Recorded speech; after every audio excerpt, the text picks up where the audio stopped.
Hello and welcome to the latest episode of the Words Ireland lecture series delivered by writers for writers on writing. There are 6 lectures in the series with a new one made available each week until the 1st of December 2020. You can view each lecture at wordsireland.ie or on Words Ireland YouTube channel. This particular lecture is delivered in partnership with the Lit Hub. Joyce's craft. Craft is a curious word. I wonder about it. People talk about writers, knowing your craft. It seems to be something that might matter much more in poetry, that you learn how to count the syllables in an iambic pentameter line and you know where the beat falls, and that might be called a sort of craft.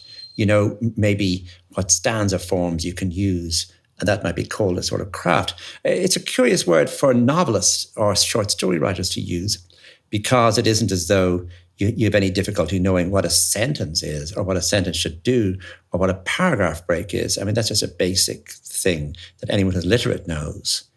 And you wonder if craft, people talk about, you need to learn your craft as a writer in order to write. And I wonder if that's true, if craft isn't in a way something that gets in the way of working seriously as a writer, where you think, oh, now is the moment where I'm going to try and go into the interior of the character. The craft for doing that is as follows. I must sort of follow. And also, the craft would suggest that if you adopt a certain tone in say, a story, that you would stick to that tone, that tone would become almost like a key in music, that it would be something that would dominate and that would give you a way of continuing in the work. So that I'm curious also, the sense in Joyce, especially in Ulysses, which I'll come to later, where we really do wonder about the extent of his craft. In other words, that he used a structure from the Odyssey. If he needed to work out how the chapter should be divided up, he used the Odyssey. He used certain tropes and themes from the Odyssey to sort of nourish the structure of the book. But once he had done that, it seemed to offer him a huge amount of freedom to experiment with tone, freedom to parody other styles, freedom just to be free, to be exuberant, to actually work with one style against the other. And you feel that what he was working with as he was doing this, having established his structure, was instinct, was tact, was also mood, was also a sort of an imaginative energy that he used that would have been detained or contained by craft if he had thought at all about craft. But I'm not sure he didn't think about craft either. I mean, I'm saying that it isn't the dominant thing in him that you feel is the idea of craft. That craft suggests also a sort of control, a sort of way of containing things, keeping things in, that if the writer knows his or her craft, they will somehow make something that is striving towards some sort of melancholy state of perfection, which of course is the last thing Ulysses is attempting to do. But we just want to start with the idea in the story Grace, which is the second last story in the book Dubliners, which is a story that I think one can say that was written in the style that Joyce was talking about, the style of scrupulous meanness. And he was describing a city, Dublin, which he saw as the centre of paralysis. Often we have to be very careful with any writer who offers you a sort of prescription or description of what it is they do. Often it's a way of misleading you. Often they don't know. But in this case, the story Grace opens, it's very clear. It opens with a man falling down the stairs of a public house.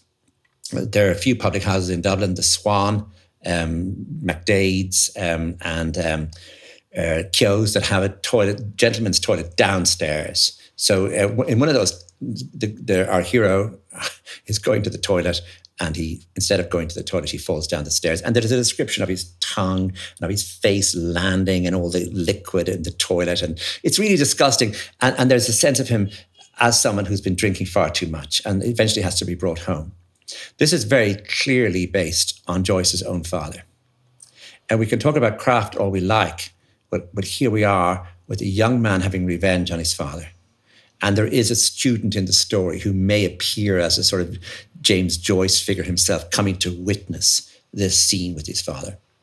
The father, or the figure in the story, eventually goes home to his wife, and one night all his friends congregate and they all sit around and they want him to go on retreat, meaning that he should start going to church, and they will all go with him and they have a conversation. And the conversation is interesting because it's a sign of what Joyce is not going to do really ever again, which is make fun of his characters for not being very well educated. In other words, the men think they know all about the Pope and the various things the Pope said. So they think that one Pope had a motto called crux upon crux. They think upon being a Latin word, and the other Pope's motto is lux upon lux. And they all sort of nod in agreement, and it's our job to laugh at them, to realize that what they're saying is nonsense, and that they don't know this because they're a group of ignorant Dubliners. And eventually, of course, they go to they all go to church, and the sermon is delivered by a priest called Father Purdon, which would have amused Joyce totally, because Purdon Street was one of the best known streets in the Dublin brothel area, in the Nighttown area. What we watch after that story, it's the second last story in Dubliners, is the story of the dead. What we watch in the story of the dead is a complete transformation of Joyce's response to character. That in other words, the figure of Gabriel, who is partly based on his father and partly based on himself, and of course fully imagined. I mean, when I say partly based, I mean that he used his father did go to that party in that house in those years with his mother. His father also his speaking style was the same as the speech in the story. But strangely, the figure is also James Joyce, has elements of James Joyce himself. In other words, with a wife from the west of Ireland, writing about books for the Daily Express, that those things belonged not to the father, but to the son. So it is as though what he's doing in that story, which would, I think, take a huge amount of craftiness for any writer to do, is to mingle the soul, is to get the father and the son and put bits of them here and bits of them there, and imagine a third figure emerging from the two, with elements of one, with elements of the other, but the main elements being the imagined elements that taken from both. The story is unstable. So we can talk about craft all we like, but the tonal, the tone of the story is unstable.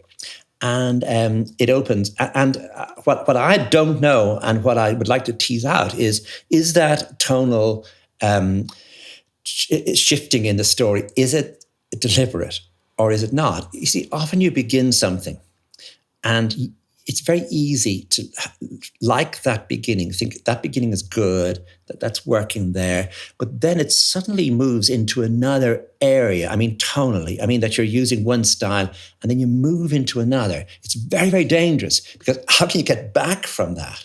For example, the story opens, Lily, the caretaker's daughter, was literally run off her feet. Literally run off her feet. Now that is somebody speaking. Lily, the caretaker's daughter, she was literally run off her feet. It's not the style of prose; it's the style of speech. And so here we have somebody speaking. They're telling us that this party has been going on for years, for 20 years. If it was a day. And if it was a day is another example of the orality of the opening of the story. The story is somebody telling everyone all about this famous party that was held every year by these old women and their niece. And there's a sort of breathlessness and a sort of loquaciousness in the way the story begins. And after a page, or a bit more than a page, the tone absolutely changes. And there is an author, and the author is objective, and he is describing the aunts who are waiting for Gabriel, their nephew, to arrive. That moves from oral to prose. And we watch then as Gabriel arrives, and we're still not in his consciousness. We're in the consciousness of the author describing the characters as they move, where the aunts are speaking, they're waiting for Gabriel, he's not there. So for two things in the story, he's not there. He's not there in the oral opening. He's not there in the aunts waiting. And then he arrives. And we slowly come into his mind. So a third thing happens in the story, which is that we enter into the consciousness of a single character. We're in what we might call third person intimate, meaning that everything that's seen or heard or noticed or remembered or watched in the story is through Gabriel's eyes. Now, this happens for a while, and then it goes away again, where the other things get described that are away from Gabriel. But then we're back to Gabriel. And then the story does something else, which I think will be important later when Joyce comes to Ulysses, that all the events occur. We have to remember this about Gabriel, that he is almost a novelist in the room. In other words, he seems oddly invisible to many of the guests at the party. He has no peer group at the party. He has no close friends at the party. Yes, his aunts admire him. Yes, his wife comes to talk to him. Yes, Miss Ivers comes to have an argument with him. But it is as though for a lot of the story, he is moving as a ghost in the room, that he himself is not partaking. He's not singing. He's not drinking. He's not enjoying the evening. He is constantly worried about how he seems to others, or about how little he is ready to actually integrate with these other people in the story. Since this is a story about ghosts, we notice, or in fact, we don't notice just how much, he doesn't use the word ghost, but the aftermath of the story, we realize just how ghostly he has been in those rooms, that he has been behaving as one of the dead, that there's a sense in him of a sort of spiritual deadness. It isn't as though he is fully alive at any point in the story. And so this whole, that idea of a novelist placing a figure at the center of a story who has elements of a novelist in him or in her, and that they start to see the world as a novelist might. And in the case of Gabriel, he does this, but he also, in looking inwards, feels a great unease. And the two things, the looking outwards and inwards, sort of become a drama in the way he approaches his time in these rooms. But what also happens is that towards the end of the story, there's a cutoff point that we just don't need to know anything more about the story. And I think this is a big question of craft. Is there ever a moment in a story or a novel where you think, people know enough? There's enough been going on about this party, this football match, this sex scene, this meal, even this set of feelings or this set of rememberings. Stop it. Give it up. Just now. Leave it. Put 3 asterisks on the page and say spring came, or it was cold outside. And this is a moment of craft. What I'm suggesting is that opening, that in order to get as though the camera of the story to move in and in and in, you begin as though the world is talking about this party. So you make it oral, you make it common, you make it part of the street, someone telling somebody else about it. And then you move in further where you can see in at the party, the party's about to begin, but they're waiting for Gabriel. And then you go into Gabriel's mind and you watch that. Now, this is possibly craft, but it's also possibly instinct. It's also possibly a set of errors on the point of the author where he just wrote the first bit and it seemed to work. And then he just let it go and go. And that he was working almost naturally, or almost as though working with breath rather than working with deep intention or sharp knowledge of his craft, that he let it happen by instinct, read it over, felt it worked and followed it. But I think the issue towards the end of the story, when the time moves, when you simply cut and people are already leaving the party, when it seems the meal was just happening, and surely there's going to be an aftermath of the meal, plates being taken away, maybe another song being sung, other possibilities. No, we've had enough party. We need to get to the other thing that happens in the story. And that cut is a piece of craft work. It's a piece where you actually think, you actually stop following instinct and you have to think. And what you have to think more than anything else, as a writer, and it's a curious idea, you have to think, am I boring people badly? And if you feel ever that you're boring people badly, you really have to do something urgent about this. In other words, if you have a major public event, a dance, a set of speeches, a demonstration, or even just people on the street, there's a moment when there's enough detail, when you've given enough rich detail, and when you need to move. And the idea in craft then would be not to move at all, just to cut, just simply stop time, bring time forward without any explanation or indeed any excuse or any apology that this is just the way things are. This is what you can do. That fiction is the holding and wielding of time. And it's what you do with time that matters, how slow you make certain things. There are moments in The Dead which are exquisitely slow, especially his wondering if his speech will be the right speech to make or the wrong one, or what these people to think of him. All of that is done in slow motion. His mind works in slow motion. And there's an element of him as a sort of ponderous figure, as a priggish and ponderous figure who will always be outside not only what's going on in the room, but outside his own feelings. And of course, this is now what's going to emerge, that his misunderstanding of his wife will become the theme of the story. The tone will move one more time, just as it's moved, as I said, from the oral into the sort of ants watching into Gabriel's mind, out of Gabriel's mind, back into Gabriel's mind. We now move, as the story ends, with that whole idea of how do you end a story? And the answer to that is you generally can't. You just can't.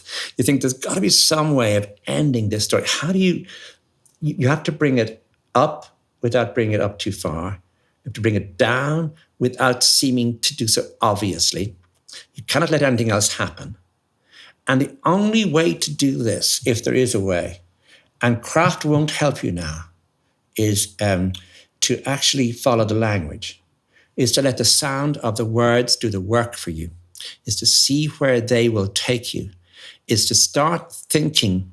And if you do this deliberately, you really make a mess. You really get things wrong.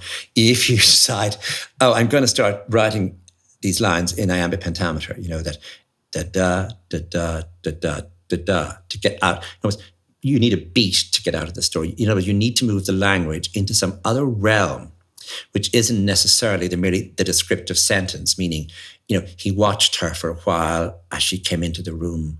He noticed her eyes more than any, that you can't use those sort of sentences. You have to bring it down. You have to find an object. You have to get out of the story in some way other than description. And you notice a lot of stories, people just end them in a bang rather than a whimper. And you feel that was a decision too easily made. I wonder if there's another way of doing that, if there's a gentler way where the reader almost doesn't notice, where you're luring the reader with a set of sounds. And the only way you can do this is to feel it. You cannot write this unless you feel it, that somehow or other, as you're working, you have to allow a set of feelings to emerge that you will control, or indeed you will dispute or repudiate if they come up as you're writing. Because when you're writing, you immediately have to, what is he seeing now? What's he seeing next? What's he thinking? What does someone say to him? That all these things, that you're working with plausibility. You're also working where each sentence is a reply to the previous one. If one sentence makes a sound, the next one has to make a different sound. I mean, this is almost technical. If you go, he went down there, the next sentence might be better if it didn't go, he saw her. It might be better to say, on seeing her, so that you're changing the next sentence. But also the next sentence has to be in some sort of plausible relationship to the previous one. So that then when you come to the ending of the story, The Dead, you could go backwards. You could think, would Lily, the caretaker's daughter, help if you brought her in now? No, she wouldn't. Because somehow or other what has been raised in the story is the whole idea of song and memory and the stirring up of memory and the feeling that she has been separate from him, his wife, because of her Westernness, that it's her Galwayness that has kept them apart. It's the idea that the Bog of Allen, that the mutinous Shannon waves have been the very thing that has prevented him from understanding her. Now, so you think, would that help if you started to evoke the idea that somehow something moving across Ireland, some idea of connecting across Ireland, and you think, well, snow, and you get this, if you let your mind, often you need to close your eyes, but it doesn't really matter. Closing your eyes isn't really the point. The point is, let feelings out that you wouldn't normally release as you're working. Follow the language, see where the words will take you. Write something down, see where we'll go, and then it is very close to what might happen under hypnosis or what might happen in a dream. In other words, some image will come unbidden, and what you have to do is know if it's right or not. You have to welcome it or tell it to go away. If you're thinking right, it should lead you somewhere. It may not be right, but it's leading in the right direction. So we watch the ending of Joyce's The Dead, and we watch that, first of all, it begins with an idea. That's her talking about the west of Ireland. It's her invoking Uachtarard. It's her talking about Galway. It brings him to think about that stretch between the distance in Ireland, between east and west. And then, as he begins with the thought, he starts to let the language, let's say, move into another realm, where he talks about that this place where dwell the hordes of the dead. And once the phrase the dead, once the two words the dead and dwell, he starts, this author who has been writing the most precise, mean sentences, scrupulously made, allows himself this new freedom to move almost into a sort of pre-Raphaelite prose led by Walter Pater rather than by any of the Victorian novelists, and so he moves from the language that, let's say, that is descriptive and precise, scene setting that is very carefully made, the handling of time that is precise, into a few paragraphs at the end, which are essentially totalizing, which attempt to move the scene upwards as though the world is being watched from above, and as though everything is being viewed not in relation to time but eternity, not in relation to space but infinity, and that somehow or other the story has moved up into a higher realm where certain words can be used, phrases can be repeated, falling softly, softly falling, that it can also move into the language of the pre-Raphaelite poem or of the late Victorian poem, but also the language of prayer, which allows for so much repetition. And so that is the unstable nature of the story. That is the way in which Joyce moved from the unforgiving tones of his story Grace into some area of writing where he, as I say, when he merged elements of himself with those of his father and created a figure, as I say, priggish, yes, and sort of watchful, but also has a sort of nobility. He isn't a fool. We do not laugh at him. In a way, all the attacks on him are done by himself. So we don't need to do it. He is, in fact, a sort of alienated 20th century man in the story, caught between various forces. But he certainly is not the ludicrously undereducated figures that are mocked so mercilessly in the story Grace. Something has happened in Joyce's imagination to allow that second thing to occur. There's a lovely moment towards the end of The Dead where Gabriel, just a paragraph begins, generous tears filled Gabriel's eyes. And it is that notion of, and again, we're back with the idea of thinking, where if he had continued with the style of Grace, he would have written a set of ungenerous stories about the previous generation. He who had gone to university, who had had the benefit of that education, would be able to mock his elders, but that there was no future in it. I mean, you could write one story like that and you could try others, but they would eventually, stylistically bring you nowhere. And it would eventually embitter you. You know, the quality of your mocking voice would become how you would be judged, and that eventually would have to dry up, eat inwards, or certainly not sort of go anywhere worthwhile. well, go anywhere worthwhile is a stupid thing to say. I mean that they would not lift you out of your own bitterness, that your own style could not develop, and that your own lack of sympathy for others would in fact become an impediment to your general imagining of anything, including indeed elements of yourself. In other words, it would eat inwards as well as creating a style that would be increasingly of less value. Increasingly less value because, of course, having done it once, it would become a set of crafts, a set of tricks, and you would know how to mock and pin down these particular characters, these particular Dublin sort of lower middle class men who were idiots, who just didn't know Latin and thought they did. Just want to talk a bit about Ulysses and about just follow on with that thread as to what Joyce did in Ulysses with his father, and what he did with himself, and what he did with Bloom. And we're talking now about ideas I want to talk about style, but I want to also talk about sympathy. And that I'm not sure that we can separate style and sympathy in full. So that if we say what Joyce sought, we know a lot about Joyce's father, much more than we need to know, because Stanislaus Joyce, the second son, posthumously published two books, My Brother's Keeper and The Dublin Diary of Stanislaus Joyce, which really gave us day-by-day accounts of what a drunken monster this father was. And Stanislaus refers to him as Pappy was a rat. What a rat this Pappy was. And so we just see how the raw material that Joyce used for Grace, and indeed for The Dead, and indeed for Stephen Hero and Portrait of the Artist, and indeed for Ulysses. We have the raw material from his untalented younger brother.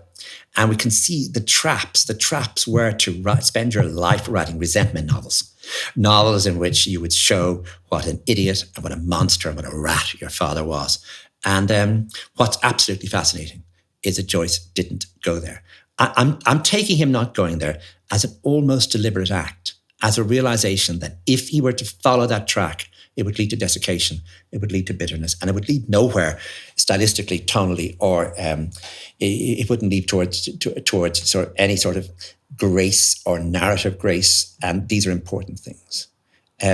These are important things because they create energy. They create a sort of dynamic thing where you are actually arguing with elements of your worst self, elements of your better self in order to create a character. This character emerges first in the pages of Ulysses in a chapter called Hades, where a number of men are going to the funeral of Paddy Dugan.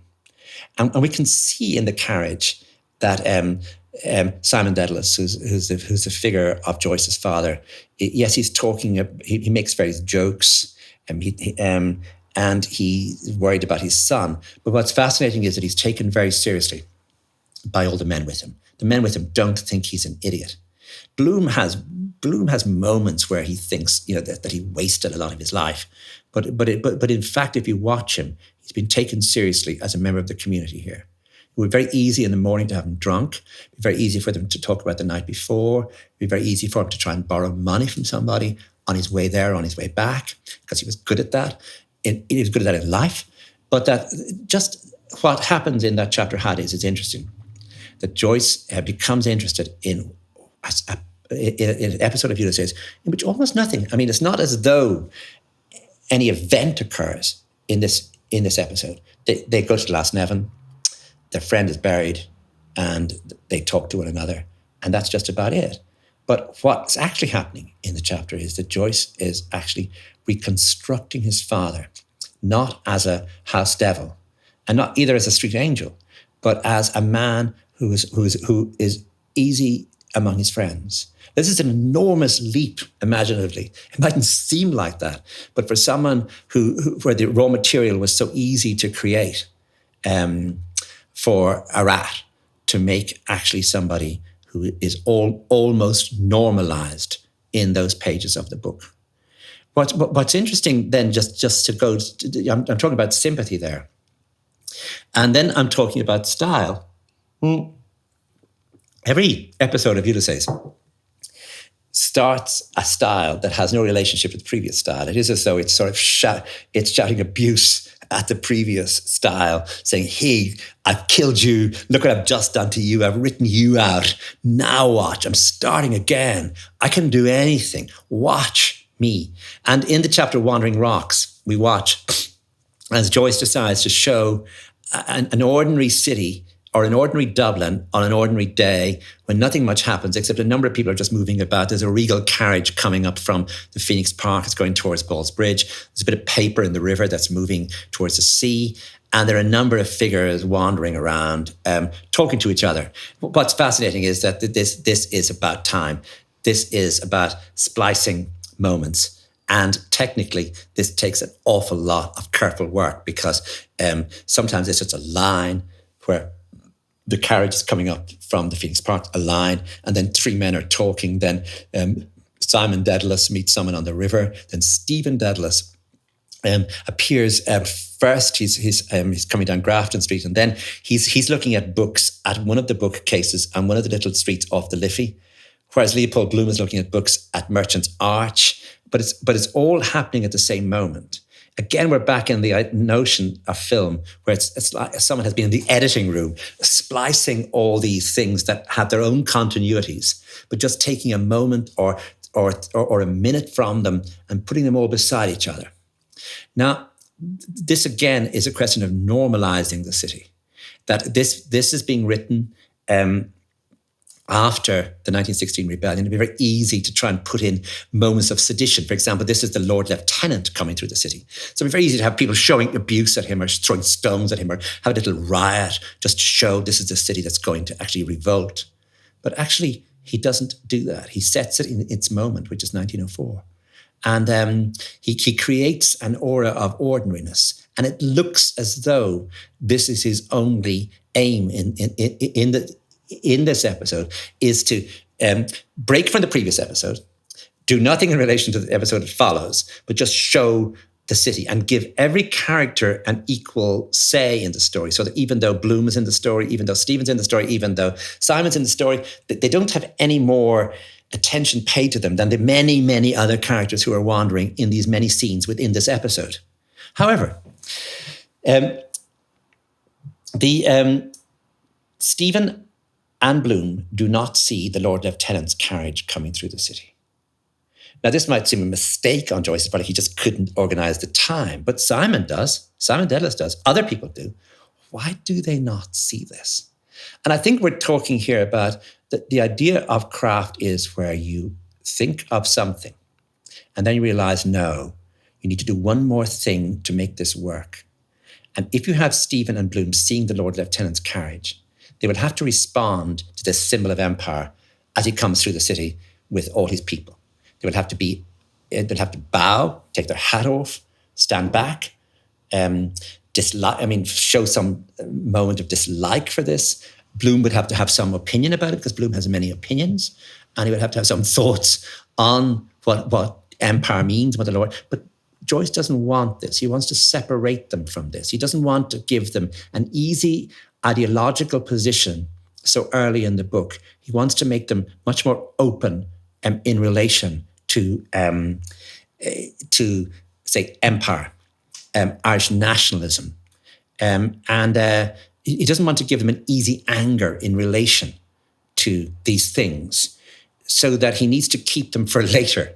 So this lovely moment in anyone's writing where you think, no, I need a scene in which the main character does not take part and seems to be elsewhere.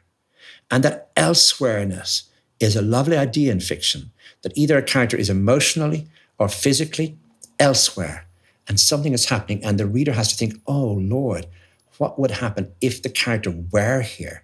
The first crafting I talked about was that idea of cutting time, of just simply stopping all this nonsense of detail and appreciative detail and simply moving the thing forward, out into the open air.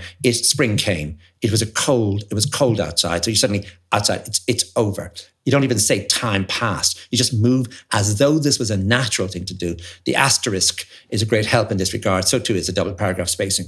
But also the idea of a scene in which it is obvious that if your characters were to take part, something would have to unfold that would be important for the overall shape of the book, and keeping the characters out of this, having something happening away from them, having them missing the main thing. The best example of this actually is the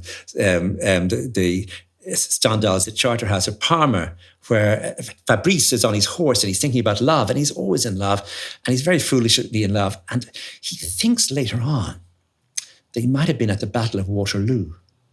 I mean, he was at a place that really was Waterloo, and there was a lot of noise, and there were a lot of horses coming and people injured, but Fabrice was busy thinking about love. He thinks he missed the Battle of Waterloo. It's a very powerful idea for a novelist, that somehow or other there are things that are on our mind sometimes that are more important than the Battle of Waterloo, such as love. And but in any case, in this scene, Wandering Rocks, which looks as though it is organic in the sense that every character is given equal billing, organic in the sense that these are all people wandering the same few streets. It looks like a natural picture of a scene in Dublin on this day at 3:00. But in fact, in the crafty way, he leaves Stephen and Bloom out from witnessing the procession. And there's a moment when Simon Dedalus, I can't remember, he doffs his hat, or he, you can see him paying homage to the Lord Lieutenant. So it's actually creepy. Oh, this is what people did in Dublin in 1904. But anyway, we want to move on. In Joyce's thinking about Cyclops, which is, I think, the chapter that people really love most in Ulysses, besides Molly Bloom's soliloquy, it is a chapter where they're all in Barney Kiernan's pub and they're talking about nationalism. In the early versions of that, Joyce thought he would bring Stephen into the pub. But the problem is that there's so much anti-Semitism going on in the pub about Bloom. There's so much talk about nationalism that if he brings Stephen in there, Stephen will have to either join it or go against it. And once more, the leaving of Stephen out of that. Stephen is just elsewhere during that scene. But then what happens in that scene is we have just a simple business. A group of men are in a pub and they're talking about the various things on their mind to do with nationalism, because some of them are deeply involved in nationalism. And Bloom is not able to join in their conversation because he has a different tone than they do. The things he finds funny, his efforts to tell a story in Hades have just failed. He isn't a natural storyteller. He's argumentative, but not that quick, easy arguments they're having where they're talking claptrap. There's a lot of crosstalk. Bloom wants to get involved in a serious discussion about something that matters to him in a way that is thought through, but also tentative. So he needs time. And they don't have time. They're talking quickly. They're interjecting. They're trying out witticisms. Bloom doesn't do quick witticism. So that the craft here is, I think, the thing that every writer needs to work with, the idea of dialogue and of one person's dialogue being out of key with the others. And so that the reader becomes totally involved every time this character interjects to realize he's not going to be able to do it. Someone will cut across him. His tone will be the wrong tone here. And this is what goes on in Cyclops.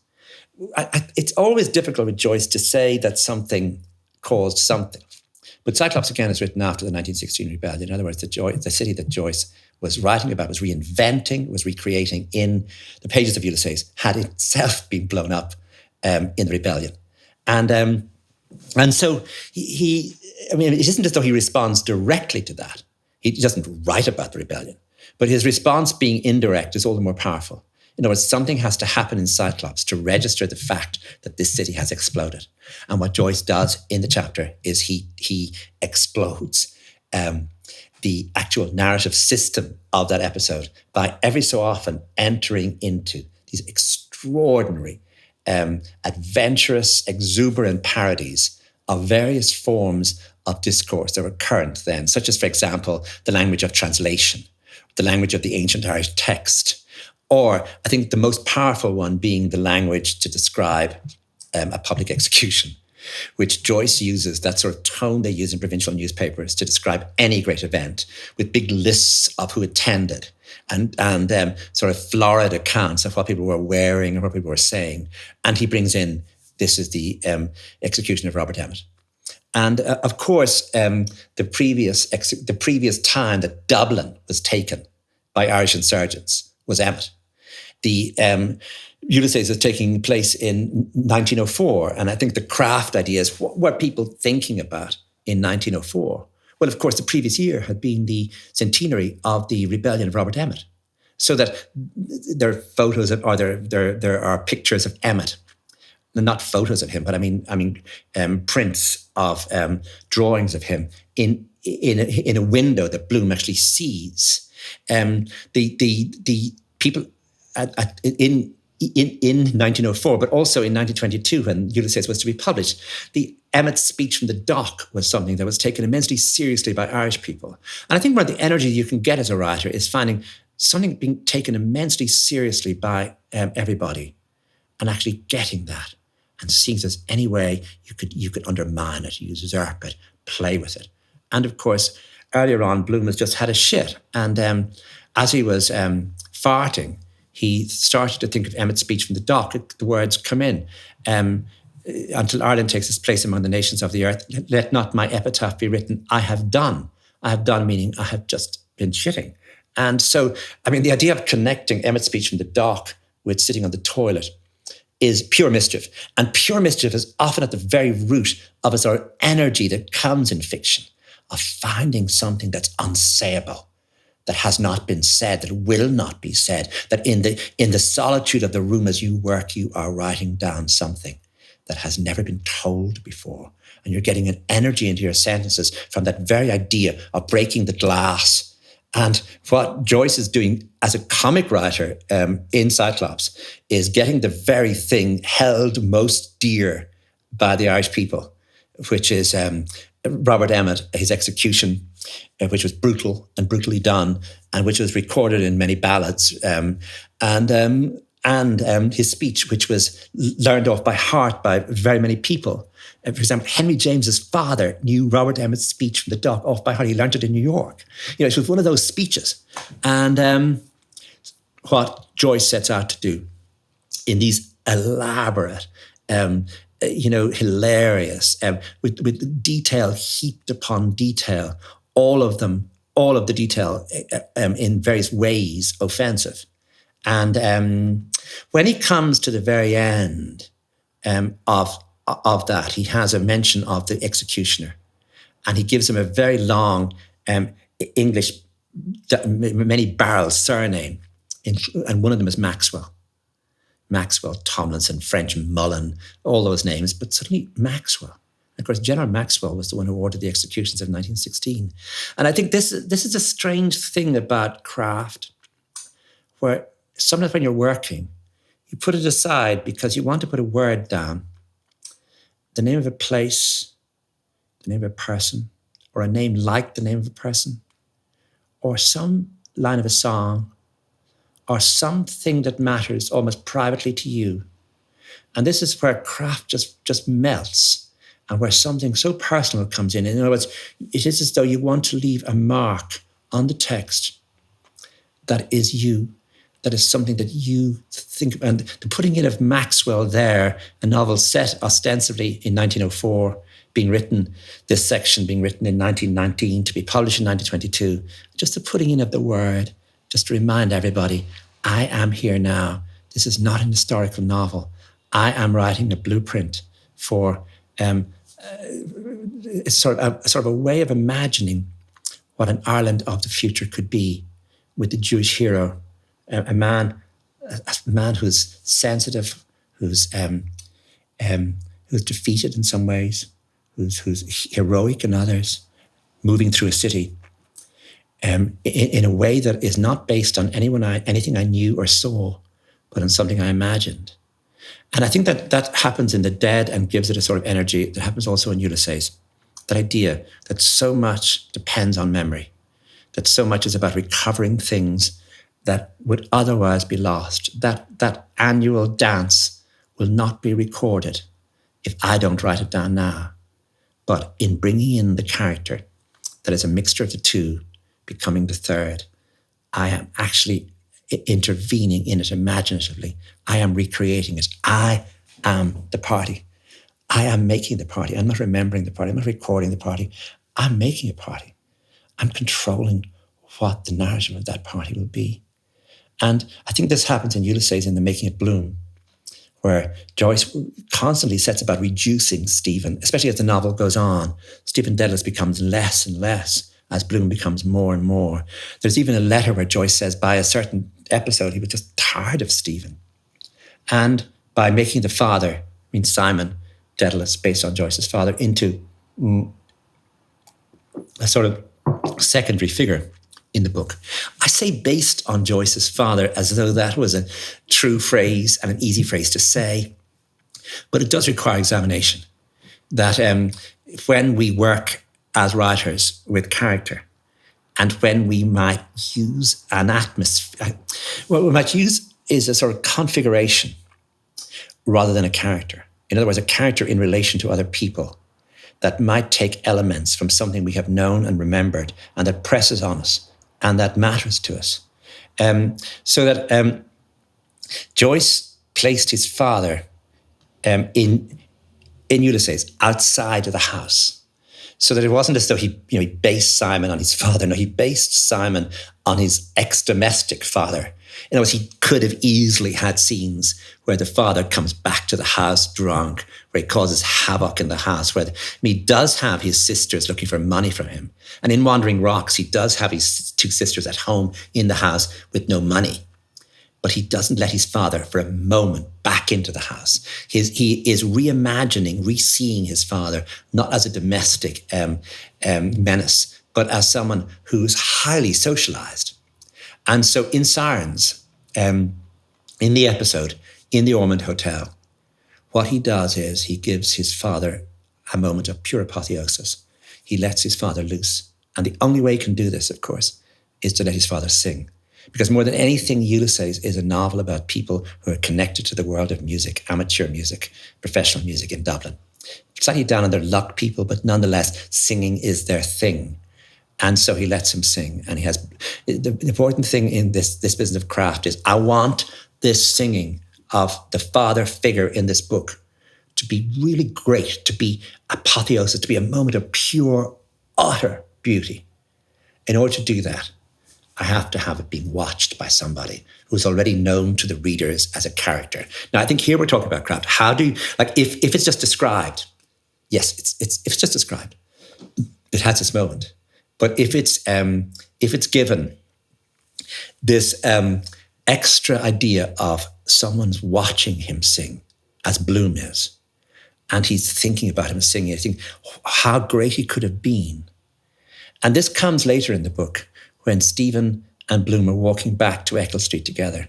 And they're sort of tired, and we're going to have Molly Bloom's soliloquy. So the sort of tone of the book is just gone. It's in the Emmaus section. The tone of the book is just, the speed, all the energy is sort of gone. The two guys are tired. There's a lovely way of reflecting that tiredness in just nothing much really occurs to them and nothing much gets said. But on the way back, Stephen sings for a moment.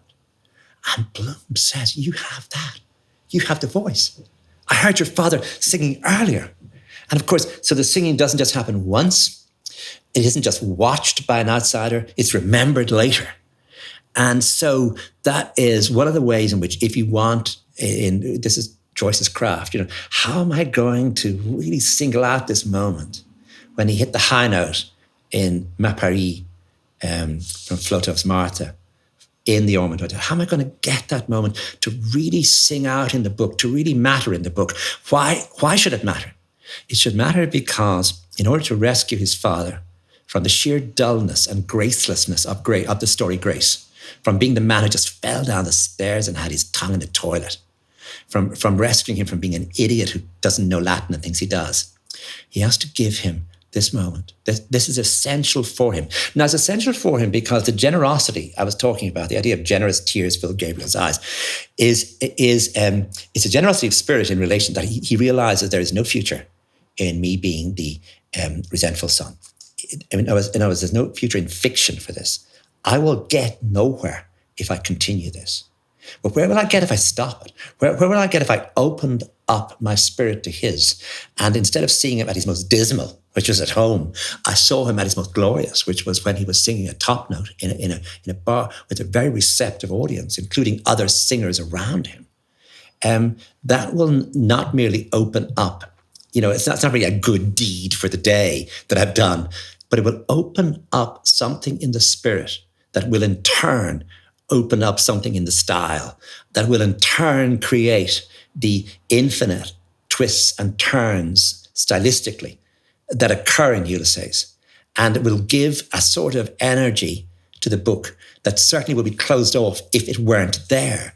So that I love the idea in Ulysses that Simon Dedalus's singing is a sort of, I hesitate to, it's a sort of metaphor for what the son has actually, S-O-N, what the son, James, the writer, has actually managed to do with the book, which is actually, open up his spirit for others to hear in a way which is sort of absolutely tumultuous and revolutionary. So that to get where he got stylistically as a modernist, as someone who was making a new novel, a new sort of novel, he had to go through something that was personal.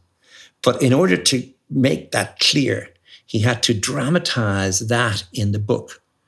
And that had to be signaled in the book as a moment of extraordinary importance in the book, even though Simon Dedalus himself is not an important character.